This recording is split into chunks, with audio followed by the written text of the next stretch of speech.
जी अस्सलाम वालेकुम नाज़रीन, असीं हिन वक़्तु नंगर पार्कर मिस्किन जहान खान कोसे जी कुछ यादगार तस्वीरूं ऐं तव्हां ॾिसी सघो था। हितां नसला हितां मुंहिंजो कैमरामैन हितां स्टार्ट कंदो।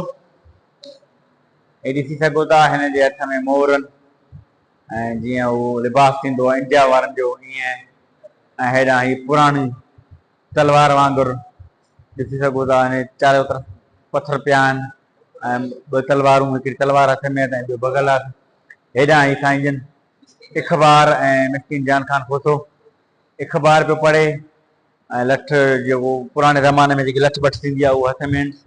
ऐं हिन तरफ़ वरी जीअं घरालू हिकिड़ो नज़ारो थिए, जीअं घर में माटी लस्सी विलोड़नि पिया ऐं हेॾां साईं जन किताब पिया पढ़नि, खट ते वेठा आहिनि, माशाल्लाह ॾाढो ख़ूबसूरत।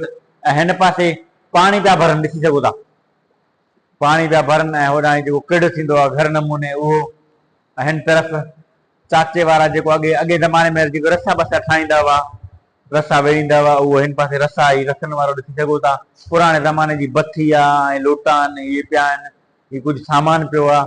ऐं हिन तरफ़ ही वरी जेको बादशाह वॾेरो थींदो आहे जीअं उहो ॾिसी सघो था।